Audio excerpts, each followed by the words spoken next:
This is the first time that I want to make a face that is hollow. And I'm going to fit in maybe a glass marble here, maybe a cone there. I'll find a way of, when I'm further along, of holding this up as well, so that I can judge all the group together. It makes me think of outer space, so I'm going to call it moonwalk.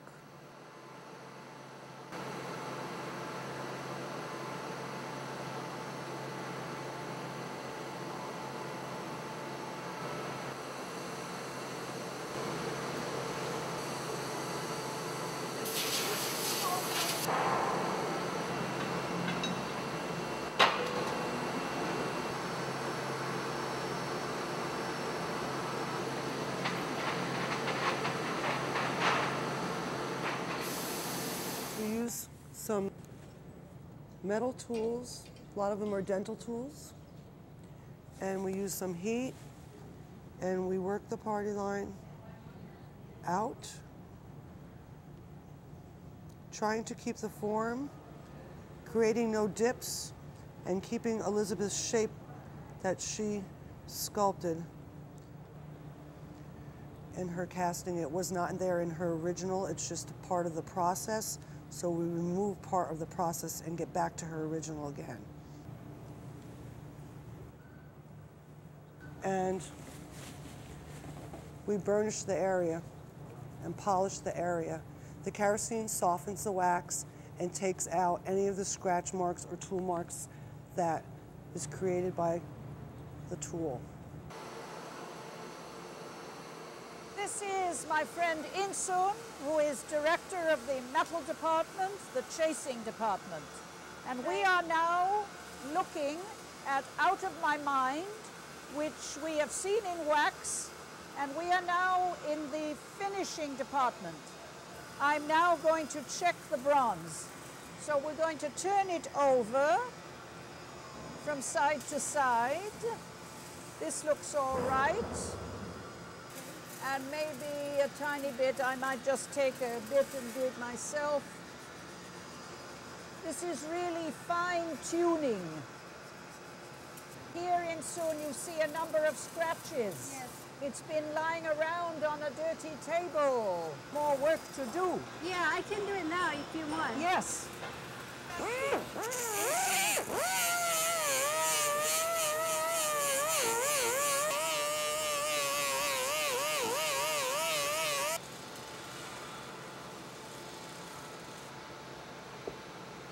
This is a cold patina, which I call antique black. Instead of being applied with heat, it is simply brushed in this way, as you can see. It is an acid which, as it were, etches the metal. I like the patina because it is very transparent.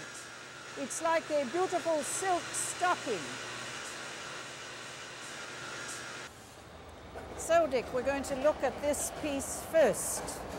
Yes, tell me how you see it. I mean, are we... I see it in a rich, towards brown, but with some red in it maybe. That's too green for me. Okay, but what about the variation? The variation I like. Yeah. Now let me see. This has a little more red in it. Let's see what this is. That's quite nice. And this has some red in it, and it's a little darker. A little too dark, I think. Too dark. Because okay. I want the, you know, the central eye well, to. Let me hold them up here. You get over here where we can see them in the light. I prefer that to that. Okay. Good.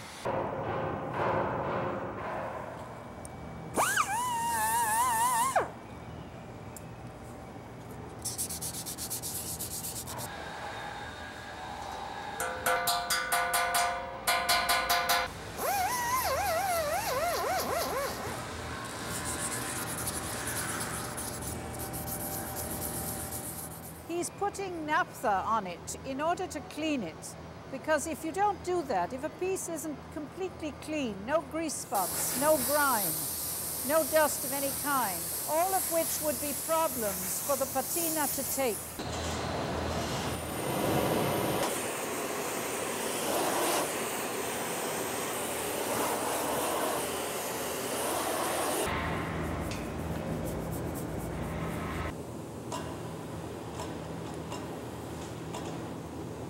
Ready?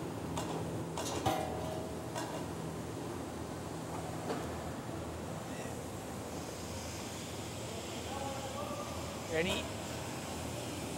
I would like my faces to be seen as neither male or female, but comprising both.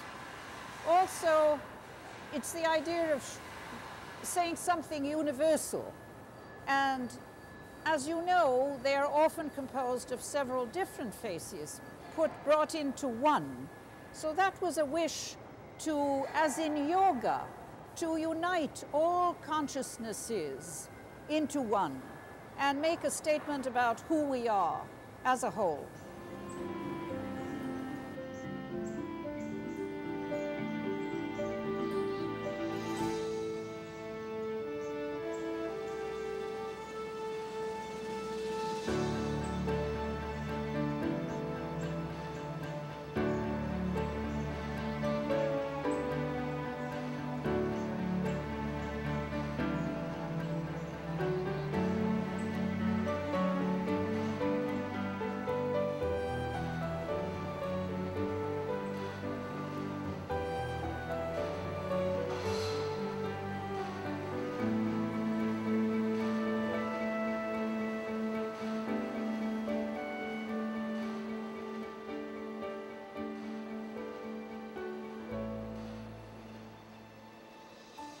This piece was my attempt at a totem, like Northwest Indians or whatever.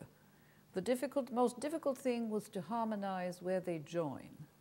I also wanted to bring it into our modern age, so I put it in a sort of telescope eye, which might symbolize a rocket or something flying into space. And here is a contemplative face, as if it were dreaming the middle face, which is life, and ending with a more upward-looking, sublime face on top. And here it's modeled very close to the bone. So some people have been frightened of it. I'm not at all, but they think it's skeletal, you see. And there we are. Here there is doubleness, but not in the sense so much of division, but in a Shiva-like idea of destruction and creation again, because here I have the lightning split the face, and in fact this is the lightning it's sitting on, and when I turn it we have a much more benign face, which is sort of reconstruction.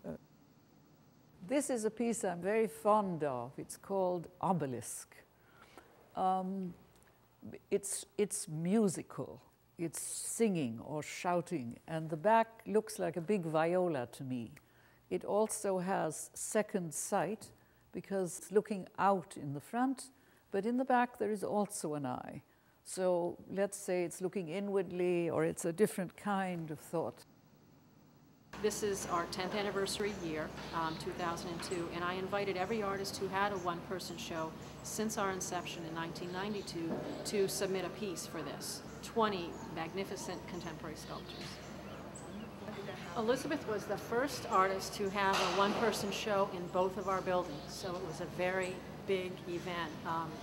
Her show was in 1999, and prior to that, I was familiar with her work because we had a piece on the grounds in the collection called Two-Faced Telescope. But I was overwhelmed by the sheer volume of pieces that she had, and I thought they really deserved a show. So I contacted Elizabeth about doing a show, and she had enough where we completely filled both buildings entirely with her work.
We'd like to look at it, if you turn it clockwise and make it kitty corner in there, and then we'll decide between that or this view. Yeah. See, the good thing about kitty corner is you're going to see the thickness of Yes. the edge of it. All right, Stop. not too much. Well, let's go and look around here. What do you think, Lana?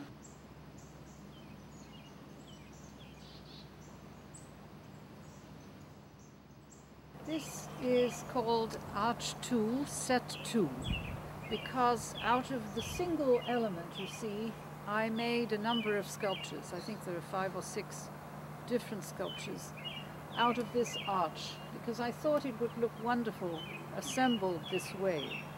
And I think of it as a series of waves that you can walk into the wave. Also, they're frames of nature. Just as in Chinese sculpture, you have openings in bridges and in gardens which frame nature. This also will do that. And I'm so delighted to see it here because it is well placed and you get the sense of what it can be, you know. And I'm told that people dance around it, walk through it, the children love it, and nothing could make me happier.